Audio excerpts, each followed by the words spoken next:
termasuklah suaminya dan rakan-rakan pada suaminya telah pun melakukan satu ekspedisi waktu malam.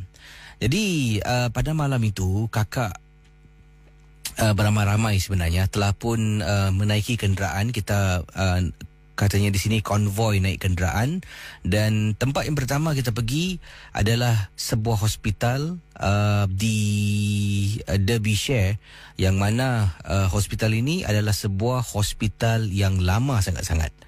Dan macam-macam penampakan pernah diceritakan tentang hospital ini, dan lazimnya hanya membaca dari internet dan mendengar pengalaman yang diceritakan daripada rakan-rakan yang adventure ataupun yang suka melakukan lawatan-lawatan tempat-tempat seram pada waktu malam, kata Kak Shelley. Jadi inilah kisah kakak, harap Casey dapat bacakan. Pertama kali bila pergi hospital ni memang menyeramkan, dan sebenarnya kakak tak berani nak masuk dalam. Tapi you know lah, Mak Saleh ni ramai di antara mereka berani sangat-sangat, dan mereka bermati-matian nak rasakan entiti ataupun dunia lain lah, dunia ketiga ni, untuk supaya mereka dapat merasakan kehadiran makhluk-makhluk halus ini. Jadi inilah kisah yang dikongsi sama dalam Misteri Jam 12. Jadi saudara, Kak Shelley berkongsi pengalaman apabila dia sampai di hospital, dekat kawasan luar hospital ada dua kenderaan. Mereka konvoi dua kenderaan.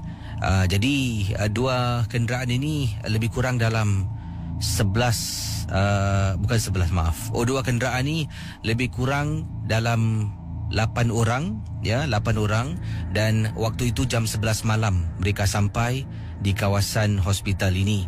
Kenderaan diletakkan di bahagian luar, dan kami masing-masing keluar mengenakan jaket tebal. Waktu itu agak sejuk sedikit, dan menggunakan lampu suluh, dan ada juga perkakas-perkakas yang lain yang dibawa bersama. Antaranya adalah rakaman alat rakaman audio. Kita pun masuk, dan bila jalan dekat luar tu, kita pada mulanya kita tidak dibenarkan masuk ke dalam. Ya, salah seorang daripada anggota kami ni yang mengetuai rombongan ekspedisi malam ini tidak benarkan kami terus masuk ke dalam. Katanya kami perlu berlega-lega dekat luar hospital ni dulu, jalan dekat outskirt kawasan hospital ini, untuk memberitahu sesiapa jua yang dekat dalam ni yang kita ada di luar. Jadi bila benda ni tahu yang kita ada di luar, selalunya benda-benda ni, kata ketua kumpulan, mengikut apa pengalaman dan juga ilmu yang beliau ada baca dan pelajari, kebanyakan makhluk-makhluk halus ni, mereka kebanyakan takut dengan manusia. Bila ada manusia, mereka akan lari. Sebab tu kadang-kadang, kata Kak Shelley, ini entah benar ataupun tidak, ini hanya penjelasan peribadi yang diberikan oleh Kak Shelley, Sebab tu kadang-kadang bila kita tengah berada dekat sesuatu kawasan, tengah duduk, tengah jalan, kita nampak macam ada susuk tubuh lari depan kita. Susuk tubuh lari, dan kita terperanjat lah, nampak macam orang dan sebagainya pada tempat tu sunyi, sepi. Jadi sebabnya makhluk-makhluk ini segan dan takut dengan kehadiran manusia. Jadi dengan berbuat demikian, bila kita jalan dekat outskirt, kawasan berliga-liga, kawasan luar hospital ni, kita memberitahu secara tidak langsung, hey, ada orang dekat luar, kau pergi sembunyi sekarang. Jadi itulah yang berlaku, kecuali kalau ada yang degil. Yang degil tu yang mana kita masuk ke tempat mereka, mereka rasa kita menceroboh dan mereka akan lawan balik. Itu satu masalah, kes yang berat, kata Kak Shelley. Jadi setelah kita berliga-liga dekat luar lebih kurang dalam 10 hingga 15 minit dengan merakamkan audio, petik gambar, suluh sana, suluh sini, barulah ketua kumpulan kami kata, okay, I think we all set to go in, kata beliau. Jadi semua dah bersedia untuk masuk ke dalam. Kita pun melangkahkan kaki, perlahan-lahan masuk. Kakak tak nak jadi pasangan last, tak nak jadi pasangan yang pertama. Kakak nak jadi pasangan yang berada dekat tengah-tengah. Kakak bilang dengan husband kakak, please, jangan jadi last, jangan jadi depan. Kita tengah-tengah, belakang kita biar ada orang, depan biar ada orang. Okey, mereka setuju. Jalan, sedang jalan ni, masuk dalam jalan, punyalah seram. Dekat luar sejuk, bila masuk dalam rumah, ingatkan panas. Yelah, rumah tu berbumbung, tutup dengan tembok, tingkap dan sebagainya. Bila masuk dalam rumah tu, kesejukannya lebih dahsyat daripada dekat luar. Ini sama sekali menunjukkan dalam rumah tu ada, ataupun dalam hospital tu ada entiti, katanya Kak Shelley. Kita pun mula jalan dan kakak dapat rasakan kita lalu dekat kawasan pejabat ataupun ofis, kemudian lalu dekat kawasan ward hospital. Pendengar Misteri Jam 12, kata Kak Shelley, yang membuat kita batalkan ekspedisi pada malam itu apabila salah seorang daripada kita yang ikut tertinggal dekat belakang. Dia berdiri tegak. Kita jalan. Kemudian tengah nak periksa siapa yang ikut kita ni. Make sure semua sama-sama, tak boleh tinggalkan kumpulan. Toleh belakang. Dapat lihat salah seorang anggota sedang berdiri seorang diri dalam gelap. Jadi ketua kumpulan pun bertanya, Lucy, come on. Ini cakap bahasa putih lah, saya cuba lakonkan. Lucy, come on. Tak gerak-gerak. Kenapa dengan Lucy ni? Panggil lagi, tak gerak-gerak. Tiba-tiba Lucy daripada berdiri tegak terus lompat dan dalam posisi merangkak. Bayangkan, daripada berdiri tegak, Lucy lompat dan terus terus jatuh dalam posisi merangkak, kata Kak Shelley. Kami semua terperanjat. Kelihatan Lucy ni macam daripada filem-filem seram yang kakak tengok. Ketua kumpulan mengatakan abandon ataupun tinggalkan tempat ini, kita harus keluar dari sini. Lucy masih lagi berada dalam hospital dalam keadaan merangkak.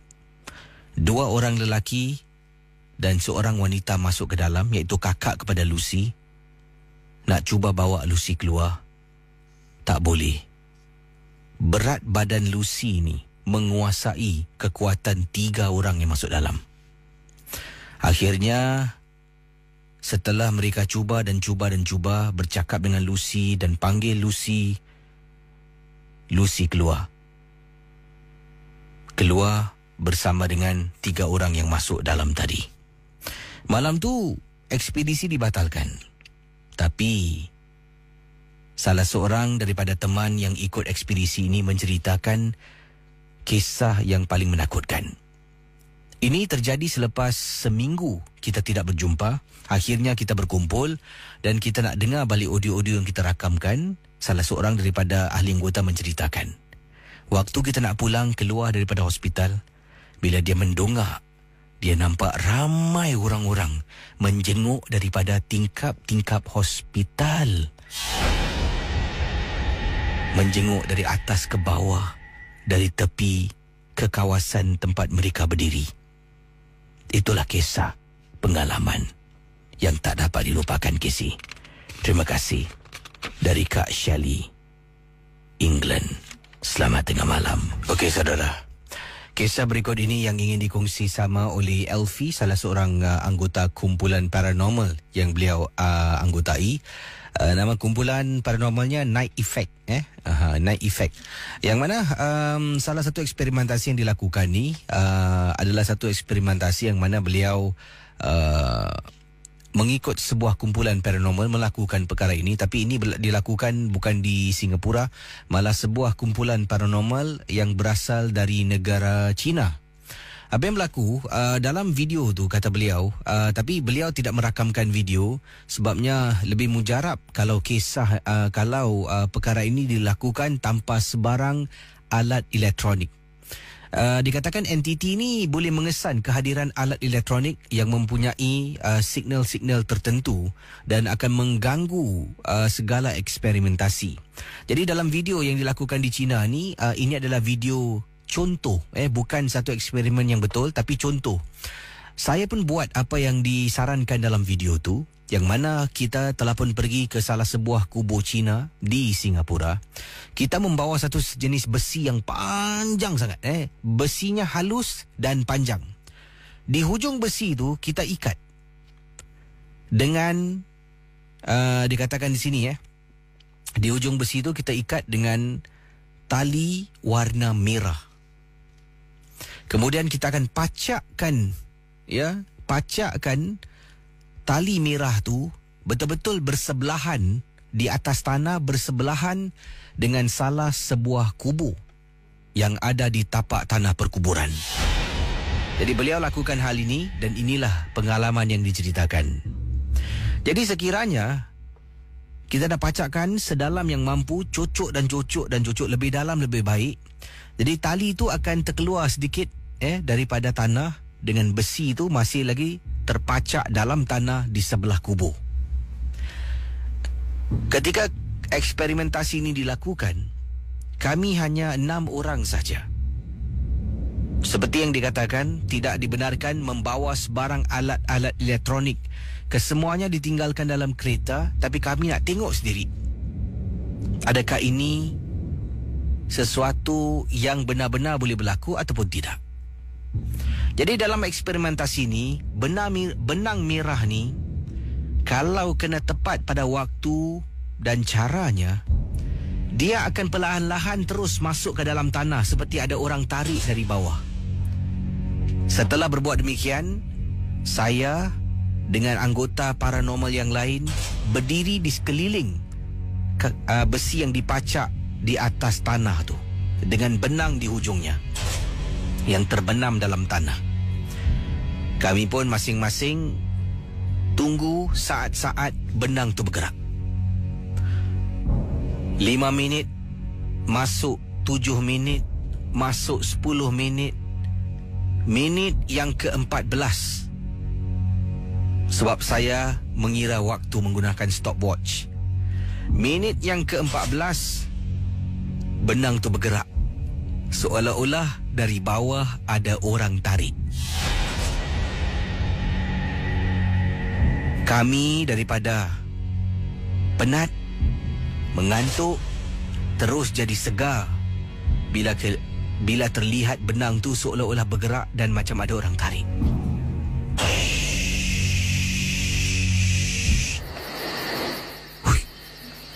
Nampak tak? Aku nampak. Bayangkan pendengar Ria 897 Mereka di kawasan tapak tanah perkuburan. Langkah yang pertama, benang tu dah ditarik sedikit.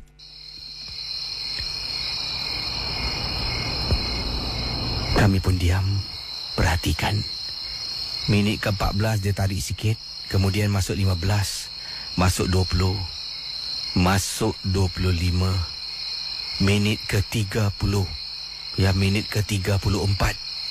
Benang tu ditarik sampai semua benang merah terbenam dalam tanah, Casey. Bayangkan pendengar Ria 897 FM. Jadi bila benang tu dah masuk dalam tanah, semua dah masuk dalam tanah, kita pun cabut besi yang dipacak tu. Cabut besi. Terus kembali ke kenderaan. Sebab kita takut nak berada dekat kawasan yang mana benang dah masuk ke semuanya. Naik kenderaan dan tinggalkan kawasan tapak tanah perkuburan. Salah seorang daripada teman saya tiba-tiba berdiam diri. Seolah-olah dia ni macam kena rasuk. Kami tepuk-tepuk dia beberapa kali. Tidak respon. Dia hanya memandang ke satu arah sahaja. Kita cuba tenangkan dia. Ramai-ramai kita membaca surah dan baca. Akhirnya hampir setengah jalan membaca surah. Dia sambut membaca sama-sama dengan kita. Sampailah baru dia kembali seperti biasa, Casey. Itulah pengalaman, kisah daripada kumpulan paranormal Night Effect. Kisah yang ingin saya bacakan kepada anda dalam Misteri Jam 12. Ini adalah pengalaman yang pertama yang dikongsi. Kiriman daripada Saiful ataupun Nama yang digunakan, Casey boleh panggil saya Saiful ataupun Ipul. Ipul ada pengalaman yang ingin saya kongsi bersama dengan Casey.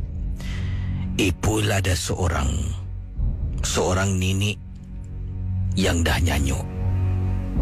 Dah beberapa kali nenek Ipul akan keluar rumah. Ada kalanya dia tak balik, membuat kita risau. Kita kena cari. Biasalah, orang nyanyuk, dia keluar, dia tak tahu macam mana nak balik. Ada kalanya Ipul akan bawa, letakkan nenek di kerusi roda. Ipul akan tolak dia berjalan-jalan keliling kawasan perumahan di Lengkok Baru. Jadi pengalaman yang diceritakan ini berlaku di kawasan perumahan beliau dekat Lengkok Baru. Kadang-kadang nanti bila Ipul tengah duduk dekat ruang tamu tengok TV, selalunya waktu malam. Nanti dia datang, "Pul, keluar Pul. Bosanlah duduk rumah ni." Ada kalanya saya akan cakap, "Tak apalah Nik, Nik pergi tidur besok kita keluar. Dah malam ni." "Pul, keluarlah. Bosanlah duduk rumah ni. Kalau kau tak nak, nanti aku keluar sendiri. Aku balik Tak mau Nik. Jangan. Nik pergi rehat dulu. Nik masuk bilik. Nanti kalau Nik dah tidur, besok kita keluar." Nanti dia akan masuk bilik Casey. Masuk bilik dia, naik atas katil, dia baring. Nanti lat, bukan minit dia dah baring, dalam beberapa saat dia bangun. Dia keluar. "Pul, keluar Pul." Pendengar Misteri Jam 12, pintu besi rumah sentiasa dimangga. Memang tak dibenarkan dibuka. Sebab nenek ni, walaupun dia nyanyuk, ada kalanya dia ingat. Dia akan buka pintu sendiri kalau nampak kunci. Dia akan keluar tanpa kita sedar. Tahu-tahu bila tengok, mana nenek? Pintu besi dah terbuka luas, nenek pun dah keluar. Jadi pendengar Misteri Jam 12, ada kalanya saya terpaksa Casey, walaupun penat bekerja pada siang hari, malam nak relax tengok TV. Oleh kerana sayangkan nenek punya pasal, kata Ipul, saya akan suruh nenek pakai selindang.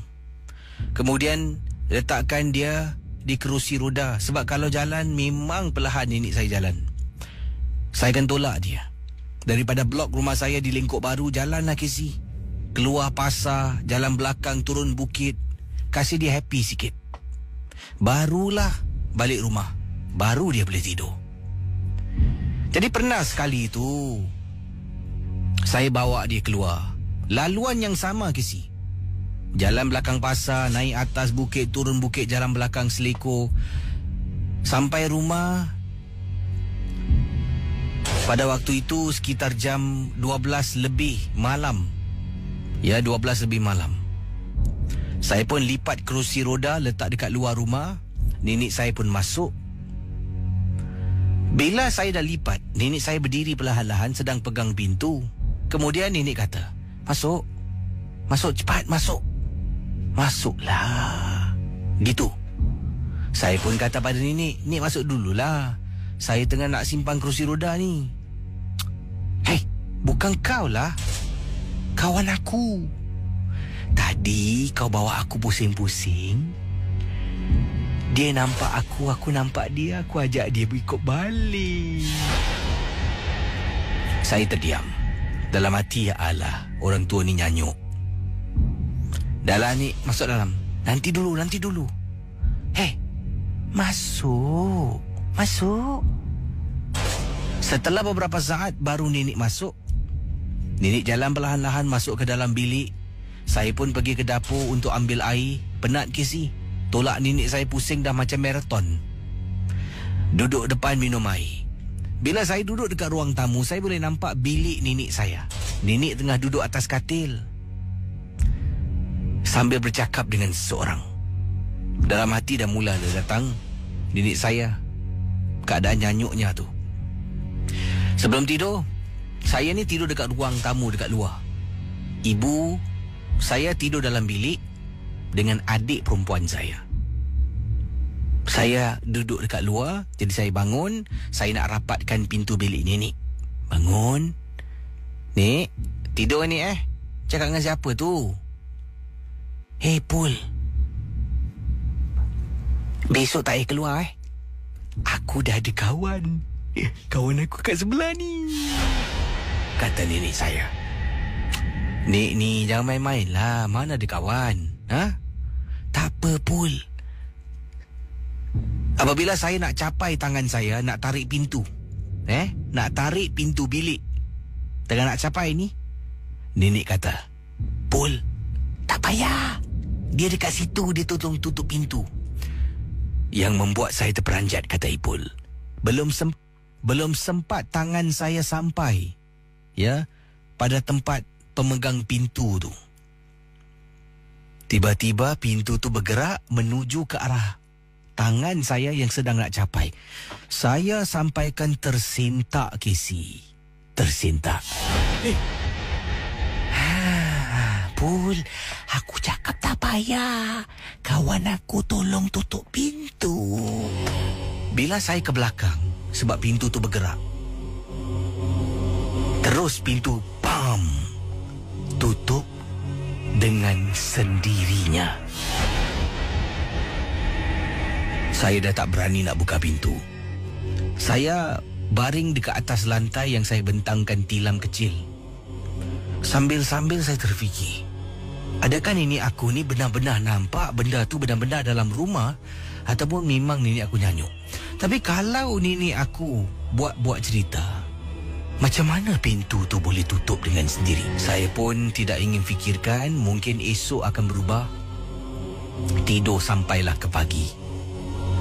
Pendengar Ria 897, keesokan harinya, saya dekat luar koridor rumah sedang isap rokok. Adik gadis saya keluar. Bang, abang. Apa? Bang, tengoklah nenek. Entah orang mana tadi bawa balik rumah ni. Saya pun ingat benar-benar nenek keluar, kita tak perasan bawa balik kawan. Siapa? Tak tahulah perempuan mana dalam bilik. Duduk atas katil nenek. Nanti mama marah tau. Kejap. Saya pun habiskan rokok saya, kata Ipul. Masuk dalam. Bila tengok atas katil tak ada orang. Nenek tengah baring, tapi masih bercakap-cakap dengan seseorang. Diam. Nek, Mira, mana ada orang? Tadi nampak ada orang, bang. Ada perempuan duduk tepi nenek atas katil. Mana ada orang, Mira? Tak apalah, bang. Adik saya pun jalan dan masuk dalam bilik. Saya tanya pada nenek. Menghampiri nenek semakin dekat. Semakin dekat dengan nenek saya. Nek, Ipul nak tanya, Nek. Ada apalah? Tak ada. Kawan nenek ni masih ada dalam bilik ni. Ada. Kau tahu? Dia dekat sebelah. Sebelah nenek? Sebelah kau.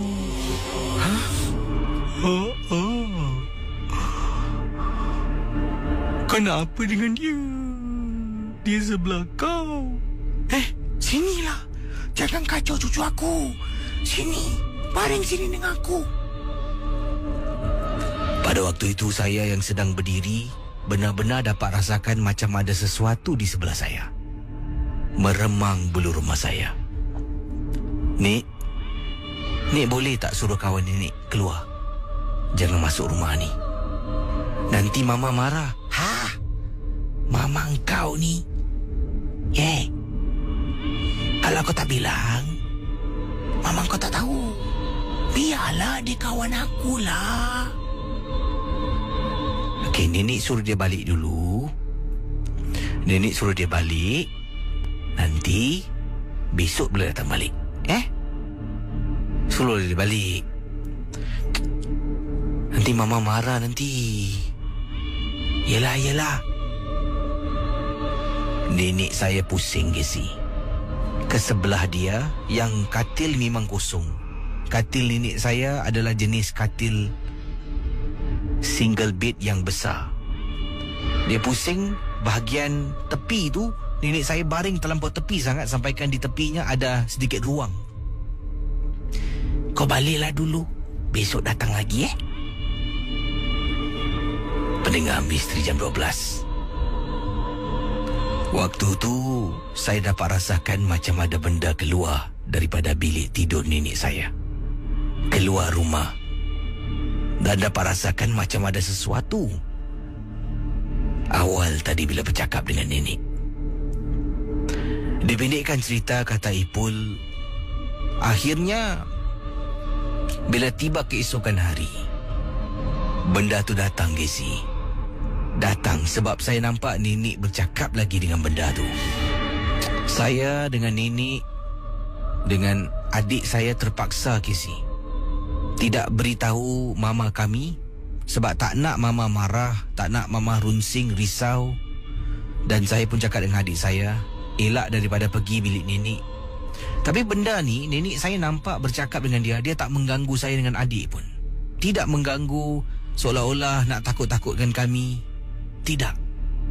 Dia hanya menemani nenek saya. Sejak benda ni ada dalam rumah, Casey, nenek saya dah tak ada nak jumpa saya, cakap nak keluar, bosan duduk rumah. Tidak. Dia lebih suka duduk dalam rumah. Tapi saya buat perjanjian dengan nenek. Setiap malam sebelum tidur, suruh dia balik. Dan nenek saya buat. Saya tak tahulah benda ni yang baik ataupun bukan. Ini ada kisah yang ingin saya kongsi sama. Ni datang daripada mana tadi? Okey, ini dari Abang Jo. Abang Jo berkongsi kisah yang beliau alami. Ini berlaku di rumahnya. Katanya di sini, waktu saya sedang isap rokok di luar rumah sekitar jam 10 malam, saya ternampak jiran sebelah saya ni baru balik dalam keadaan tersenyum-senyum. Sebab saya tahu saya pun 2 hari sebelum itu telah pun kunjungi dan menziarahi beliau dan isteri yang berada di hospital pada waktu itu, menerima kelahiran anak mereka yang pertama. Pasangan jiran ni, jiran saya, kata Abang Jo, dah berumah tangga hampir kalau tak silap 6 atau 7 tahun. Tapi masih belum ada cahaya mata. Masih belum dikurniakan zuriat. Bayangkan, Casey, hanya selepas 6-7 tahun baru mereka dapat anak. Memanglah saat-saat paling gembira. Jadi jam 10 lebih malam saya dekat luar sedang berdiri merokok ni sorang-sorang. Isteri dengan anak saya dah pun masuk tidur. Saya ternampak dengan dia. Saya pun berbual lah, ajak berbual. Macam mana anak? Bagus. Wah, Alhamdulillah, tahniah. Dia pun cakap, itulah bang, saya tunggu lama bang. Alhamdulillah bang, betul, saya bersyukur sangat. Dia ceritakanlah yang dia memang rasa bersyukur. Saat paling gembira dalam hidupnya, memang tak terkata lah. Bual punya bual. Katanya esok isterinya discharge daripada hospital. Dan anaknya Alhamdulillah sihat lah, tidak ada apa-apa sakit. Kita pun sedang bercakap-cakap. Kemudian dia tanya saya, bang, ni saya dah bawa uri anak saya dalam beg. Kau bawa balik uri? Tak ada, nak tanam bang. Kat mana boleh tanam Dia bertanya dengan saya. Dan saya cakap dengan dia terus terang, uri-uri anak aku semua, 3 anak aku ni, aku semua serahkan pada hospital. Aku tak bawa balik. Kau bawa balik Saya kata pada dia, itulah bang, mak mentua saya lah suruh tanam. Abang tahu tak tempat mana-mana. Jadi saya pun fikirlah, ada seorang kawan pernah menanam uri di masjid. Jadi kena beritahulah pihak masjid. Tapi tak semua masjid ada masjid-masjid tertentu saja. Beritahu pihak masjid nak tanam uri. Nanti mereka akan beri cangkul, mereka akan beri tempat sesuai untuk tanam uri. Jadi sedang bercakap ni, cakap, kau simpan uri baik-baik. Itulah bang, nanti lepas ni saya nak masuk dalam peti ais terus. Habis saya tanya dia, kau dah cuci belum? Nak kena cuci ke bang? Entah Aku rasa aku pernah dengar kena cuci agaknya. Cucilah uri. Dia tanya saya, cuci pakai apa bang? Yelah Casey, pertama kali ada anak. Saya pula ni, anak saya tiga-tiga tak pernah pun saya tanam uri sendiri. Nak tak nak pun saya telefon abang ipar saya. Nasib baik dia jawab. Dia pun beritahu arahan, uri nak cuci ni sebabnya nak hilangkan bau darah, supaya tidak ada binatang-binatang, anjing ke yang korek untuk keluarkan balik uri. Jadi dikata, yang pertama cuci dengan garam untuk hapuskan bau-bau darah tu. Kemudian cuci dengan limau. Limau hijau tu perah dan cuci lagi, berkali-kali bilas. Kalau ada asam lagi bagus. Asam tu letak, rendam dan cuci lagi cuci. Dan berkali-kali sampai darah tu kalau boleh hilang lah. Nak hilang 100% memang susah.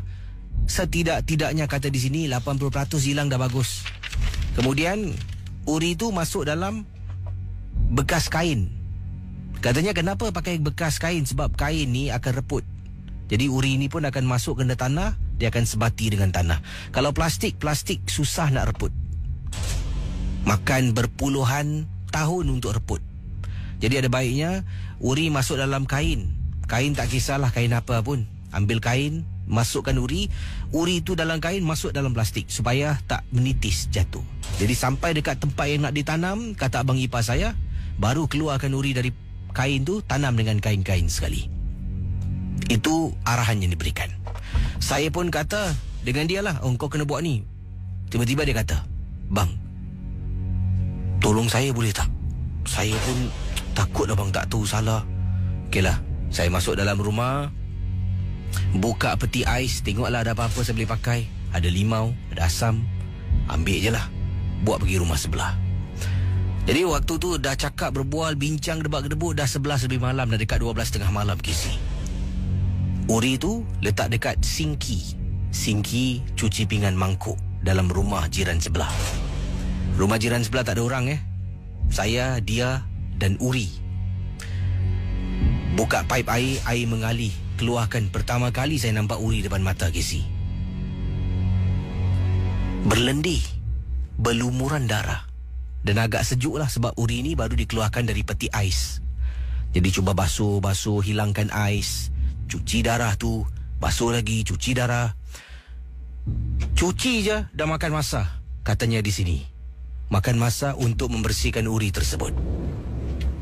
Jadi pendengar Ria 897, anda bayangkan tengah cuci ni memakan masa nak hilangkan darah. Belum lagi taruh garam, belum lagi taruh limau. Tengah cuci. Nak dekat pukul 12 ni. Saya dalam hati cakap, pukul 12 ni, uri tak boleh terdedah macam ni. Saya pun kata badannya, tak apa, biar abang cuci uri, kau pergi cari kain. Dia pun masuk dalam bilik, tengah cari kain.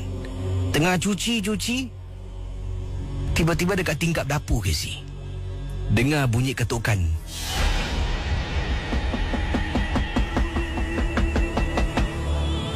Saya pada mulanya ingatkan ada orang ketuk pintu depan. Saya terjenguk tengok pintu depan, langsung tak ada orang. Macam mana ni? Siapa pula ketuk-ketuk ni? Saya tetap cuci bersihkan. Tiba-tiba saya terpandang dekat cermin, dekat tingkap dapur. Macam ada sesuatu sedang terapung-apung dekat sana.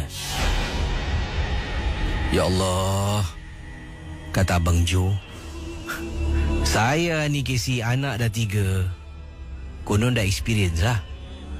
Tak tahulah apa saya nampak, tapi nampak sesuatu dekat tingkap dapur. Tangan tengah pegang uri, mana tak takut. Saya pun panggil dia. Mat, dah jumpa kain belum? Padahal tengah takut ni. Dah bang. Cepat sini. Dia pun keluar. Astaghfirullahalazim bang. Apa tu bang? Dia nampak Casey dekat tingkap dapur. Dah, mat. Kau ada handphone ada surah tak? Hah? Surah apa? Tak apa, handphone kau sekarang, kau buka YouTube, kau cari surah-surah sekarang. Dia pun buat, Casey. Keluarkan handphone menggeletar, dua-dua penakut. Kata Abang Man. Maaf, kata Abang Joe kepada temannya. Jadi Abang Joe basuh uri, pandang ke arah lain, tak nak tengok tingkat dapur. Dia pun sama. Teman jiran sebelah ni masuk YouTube, kemudian cari surah-surah, tekan butang play, berkumandang surah tu. Dapat rasakan ketukan tu makin kuat. Mula-mula pelan,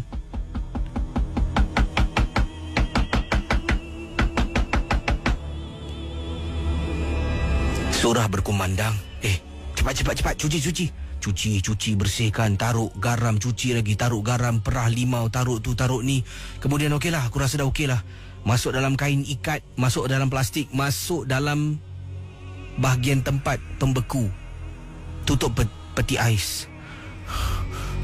Bang, kata jiran sebelah, malam ni abang tidur sini je lah, boleh tak bang? Dalam hati saya, Casey, kalau boleh saya nak balik tidur kat rumah, Casey. Ya. Kau tunggu jap lah. Abang pergi bilang isteri abang. Yalah, nanti isteri bangun tengok suami tak ada, apa pula. Jadi saya pun pergi sebelah. Jiran sebelah saya ikut, Casey, sampai masuk rumah, duduk dekat ruang tamu. Saya beritahu isteri yang saya nak temankan jiran dekat sebelah. Tak pernah dalam hidup saya tidur rumah jiran, Casey. Ini pertama kali sebenarnya. Masuk rumah jiran, duduk dekat ruang tamu. Saya kata, kau nak tidur, kita tidurlah, abang tidur kat sini. Tak apa abang, saya pun tidur kat ruang tamu lah. Sampailah alhamdulillah waktu pagi. Selepas subuh tu kita bangun, saya dengan dia pergi cari masjid untuk tanam uri anak dia. Itulah kisah. Terima kasih dan selamat tengah malam. Selamat tengah malam, Casey, dan juga kepada para peminat MG12. Nama saya Ahmad. Saya ingin berkongsi pengalaman. Saya ni seorang pemandu taksi berasal dari Malaysia. Pengalaman saya berlaku ketika saya nak pulang ke rumah. Rumah saya terletak dekat kawasan Segamat. Memandu taksi nak pulang ke rumah 11 lebih malam pada waktu itu. Saya sedang memandu. Kalau saya merokok, saya buka tingkap lah. Depan, belakang tingkap saya akan buka. Dan saya akan hidupkan rokok saya. Saya akan merokok, memandu. Yang pertama ni, saya merokok kerana saya nak hilangkan rasa mengantuk.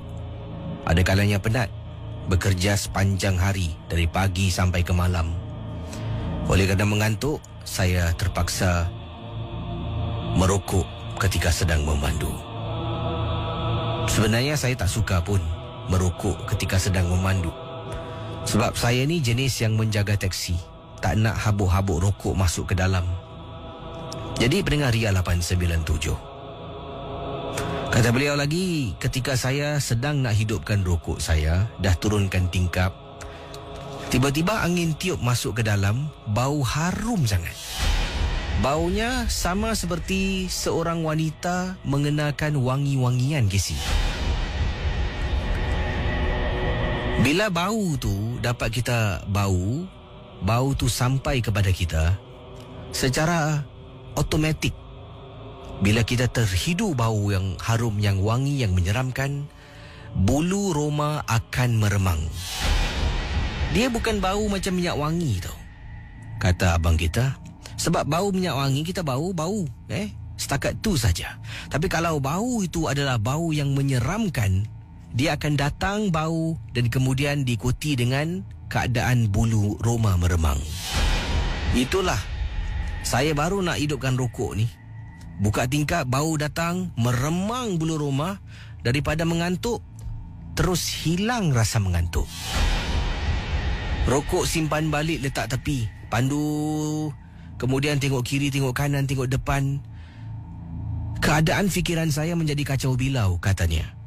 Saya ni seolah-olah tak boleh beri tumpuan. Sebab takut sangat-sangat bau harum tu makin ada. Terpandang pada cermin kereta untuk tengok belakang, tapi memang tak ada orang. Saya pun naikkan tingkap untuk tutup balik tingkap supaya bau tu tak masuk lagi. Lazimnya bau tu kalau masuk, dan dia akan hilang dalam beberapa saat, mungkin minit.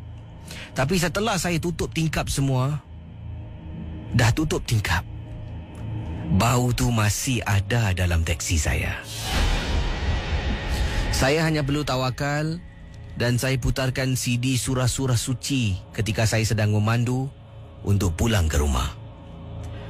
Pendengar Ria 897 FM, hanya Allah saja yang tahu perasaan saya pada waktu itu. Lambat betul nak sampai. Akhirnya saya lalu dekat stesen minyak.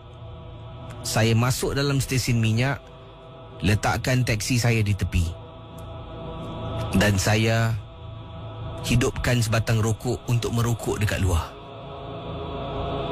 Sedang saya merokok jauh daripada stesen minyak tu, di tepi jalan, saya terpandang-pandang dekat belakang teksi. Memang tak nampak orang, memang tidak ada sesiapa pun. Tapi bau tu masih lagi terngiang-ngiang, Casey, di benak fikiran saya. Setelah lebih kurang dalam 4-5 minit habis batang rokok, saya pun masuk balik dalam teksi saya.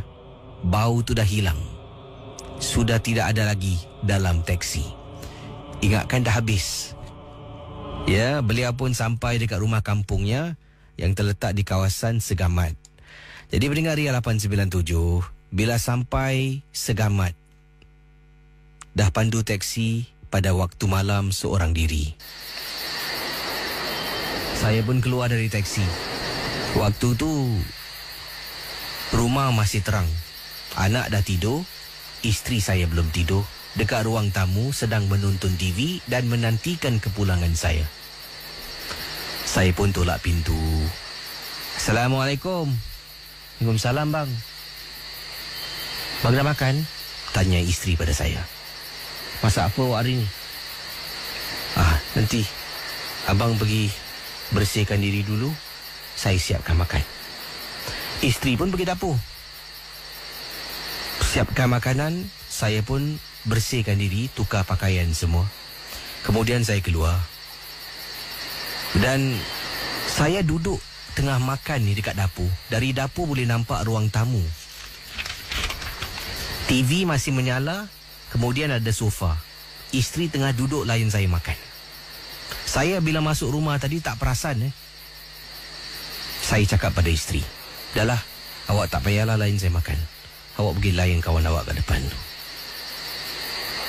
Pergi? Kawan saya? Mana ada kawan, bang? Saya dari tadi seorang, bang, tunggu abang balik. Casey, bila saya tengok ada perempuan dekat depan ruang tamu tengah duduk memandang ke arah TV yang mana belakangnya membelakangi saya. Makan lagi. Jadi isteri saya pun bangun. "Bang, sekejap lah. Saya tutup TV lah, lepas makan tidur." Isteri nak bangun. Dah. Awak duduk sini temankan saya." Seram, Casey. Kalau isteri saya pergi depan, ternampak susuk tubuh tu, buat dia pingsan, lagi jadi satu cerita. Jadi kata beliau, tadi abang juga yang suruh saya pergi depan. Tak apa, awak duduk sini temankan saya. Makan. Sambil makan, saya tengok lagi masih ada. Makan, tengok lagi masih ada. Hampir-hampir lebih kurang dari lagi 3-4 suap sebelum saya habis makan, saya tengok lagi, dia dah hilang. Saya pun cuci tangan, isteri bersihkan meja, saya sendiri ke depan matikan TV. Tak nampak apa-apa, tutup tingkap, tutup pintu, masuk dalam bilik tidur. Tak pastilah benda tu masuk dalam rumah dan kekal dalam rumah ataupun tidak. Terima kasih dan selamat tengah malam. Saudara pendengar Misteri Jam 12, pengalaman yang pertama ingin saya bacakan kepada anda ini berkenaan dengan satu kejadian yang berlaku di tempat kerja.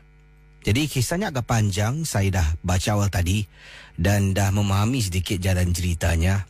Saya akan bacakan, tapi ni nak beri sedikit gambaran supaya dapat dipendekkan pengalaman yang dikirimkan kepada saya.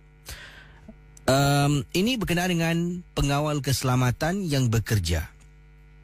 Jadi pada malam kejadian ini berlaku, ya, satu pengawal keselamatan ni berada di guard di bilik pengawal, iaitu di pintu keluar masuk bangunan.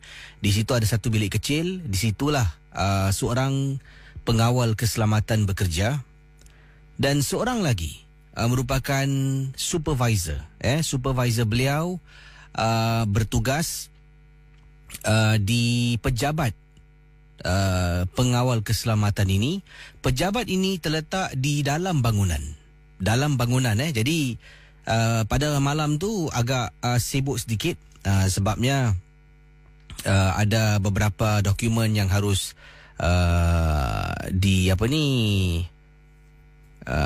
ditanda tangan, ya, mengikut jalan cerita inilah. Jadi seorang supervisor yang bekerja pada malam itu tetapi berada di pejabat di ofis pengawal keselamatan dalam bangunan, dan pengirim kita yang bernama Zali pula, seorang pekerja pengawal keselamatan, berada di guard room ataupun guard house yang berada di depan pintu masuk kawasan bangunan ini. Jadi pada malam tu bos kepada Zali, supervisor kepada Zali sedang menantikan kehadiran iaitu menantikan kehadiran iaitu majikannya lah, yang di sini digunakan nama sebagai Jasmine. Jadi Jasmine ni pada malam tu kena datang office dan kena serahkan, kena ambil dokumen-dokumen yang dah ditanda tangan, punch card yang dah pun disiapkan oleh supervisor, sebabnya nak uruskan gaji-gaji para pekerja.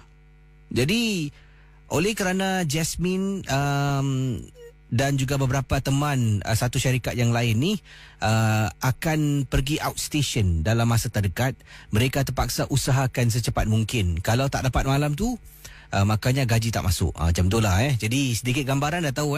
Satu dekat bawah, satu dekat dalam, ataupun lebih tepat lagi satu di luar bertugas, iaitu Zali berada di luar bangunan dan supervisor berada dalam, sedang menantikan kehadiran Jasmine untuk ambil borang-borang yang dah ditanda tangan dan juga ambil punch card yang telah pun diserahkan. Jadi inilah kisahnya saya nak kongsi bersama dengan anda dalam Misteri Jam 12. Pendengar Misteri Jam 12. Jadi apa yang berlaku? Kata Zali, apabila saya ternampak kenderaan Jasmine yang berada di luar bangunan, memang tidak dibenarkan masuk. Ya, Jasmine ini bukan pemilik bangunan ini, tapi dia adalah salah satu daripada majikan yang telah pun menyediakan khidmat security ataupun pengawal keselamatan pada bangunan ini. Jadi Jasmine meletakkan kenderaannya di luar. Kami memang sedang menantikan kehadirannya. Dia cakap dia nak datang. Jadi dia pun masuk ke dalam. Saya benarkan dia masuk. Kemudian saya pun cakap kepada supervisor saya, Rahim, Encik Rahim, ni Jasmine dah sampai. I suruh dia pergi office you untuk ambil barang-barang. Boleh. Sekarang Jasmine, you can go to the office now. Jadi setelah saya berbicara dengan Encik Rahim, merupakan supervisor saya pun arahkan Jasmine untuk pergi ke office Encik Rahim, ya, untuk berjumpa dengan Encik Rahim. Ini yang diceritakan oleh Encik Rahim kepada saya. Jadi apa yang berlaku bila Jasmine sedang jalan, dah pun masuklah kawasan bangunan menuju ke arah pejabat. Di dalam tu Encik Rahim menceritakan pada saya apa yang berlaku. Dia pun nampak Jasmine, ya, dah pun masuk dalam bangunan. Dah pun masuk duduk dalam office. Supervisor saya keluar, ternampak, wah Jasmine, you come never tell me. Hold on. Jadi apabila supervisor saya sedang menuju ke arah meja beliau nak ambil surat-surat dan juga ada beberapa barang nak diserahkan kepada Jasmine, saya pun sekali lagi menghubungi beliau melalui walkie-talkie. Cik Rahim over. Ni Rahim sini. Ada apa Zali? Cik Rahim, sorry. Saya lupalah nak kasih Jasmine pass. Dia tak boleh masuk. Cik Rahim boleh bukakan pintu tak? Hah? Ni Jasmine dah masuk ni. Jasmine dah masuk? Macam mana dia masuk? Dia tak ada pass tau. Encik Rahim kata, bila dia toleh di belakang, dia masih nampak Jasmine sedang duduk. Jadi Cik Rahim beritahu saya lagi, adalah ni boleh masuk ni, tengah duduk kat luar kejap. Saya pun buat bodoh. Dan beberapa minit kemudian Jasmine call lagi. Zalia, where's Encik Rahim? I've been waiting, in front of you, kata Jasmine kepada saya melalui panggilan telefon. Cik Rahim, Jasmine belum masuk, Cik Rahim. Dia baru call saya lagi. Cik Rahim angkat walkie-talkie. Okey. Nanti aku buka. Kau tunggu kejap. Pergi depan, buka pintu. Jasmine masuk. Serahkan segala dokumen. Serahkan segala punch card. Kemudian Jasmine keluar.